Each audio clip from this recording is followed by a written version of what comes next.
WIC can help parents with prenatal education and more. And here to help us understand that is Lori Nestor. She's the breastfeeding coordinator for Allen County WIC. Welcome, Lori. Good to be here. Yeah, so breastfeeding, you know, a lot of people don't understand the concepts behind it maybe, or don't know how to go about doing it, and there's lots of information involved. So let's go dive deep into that. Yeah. When we've kind of gotten away from just being more of a breastfeeding culture where, you know, your mom, your cousins, your sisters, everybody that you know breastfed. So we've gotten away from that, and we're trying to help us reestablish some of those systems.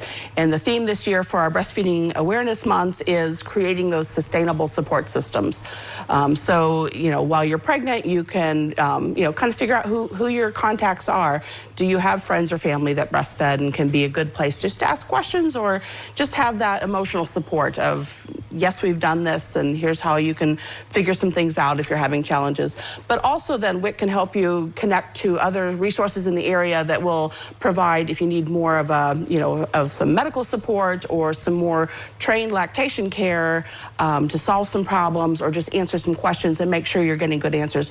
There's a lot of information out on the interwebs of TikTok and Facebook, and everybody has their whole big rant about stuff. And so we encourage people to really make sure that they're looking for accurate information and things that are not going to be completely off base and might set you up for failure if you're following some of those. Yeah, and that's a big thing is there's going to be a lot of questions, I'm sure, and you want to get the right answers, but you also want to know where to look. Yes, for those right answers, and just like scrolling through TikTok is probably not going to be the best. Probably not going to be. Well, and it depends on who you're watching. If you find somebody that is a lactation consultant that's board certified, that really does know what they're talking about, you're probably in pretty good hands. But people can slap their name on whatever and talk about whatever they want, and you don't know. So what kind of questions would people ask? Like, are they trying to figure out?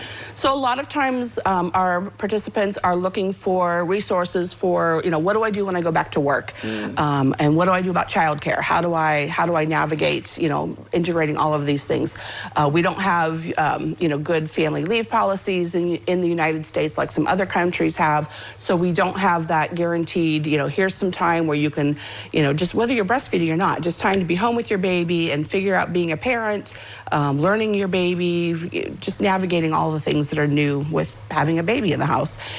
So one of the things that we can do is provide some resources to help you talk to your employer, or Ohio Department of Health also has some good resources for employers to be able to set up a program, have some policies so that if you have somebody in need, they know how to navigate those systems. Right, exactly. Same thing for childcare. How do I find a childcare provider that will support me and know what they're doing, working with breast milk? There are also good programs through Ohio Department of Health that childcare providers can also become more educated and understand what they need to do. And then from there, we can help find other resources if they need other help with resources. Choosing a pump, figuring out how to just navigate the whole balancing work and life and parenting. Is a I challenge. think everyone could use that balance. Absolutely. To be honest with you. But there are definitely a lot of questions that WIC is able to answer, or at least put you in the right direction. We can make referrals. If we don't know the answers, we'll make referrals, or we can put you in contact with the people you really should be talking to if it's beyond what we can handle. Yeah. Now, if somebody wants to get a hold of WIC, how do they go about doing that? So the number to call for WIC is 419-224-8200. Currently, we are on Allentown Road, behind Big B Coffee, but we are in the process of packing up to move back to the health department. So we will be downtown and closer to some of the other health department services. So we will be closed the last week of July. So if you have questions, make sure you're getting in, or at least making contact with us so we can set some things up for you. And then we will be hopefully open at the health department by August 1st. All right, and you can also sign up for text alerts and whatnot as well? Yes, and we do want to encourage people to sign up for our text alerts, because we do appointment reminders that way. We will push out information about other things that are happening in the community, other ways of accessing us as well. So. All right, fantastic. Well, Lori, thanks so much for coming on today. Really appreciate it. Yeah. All right, well, don't go away, because medical news is coming up next.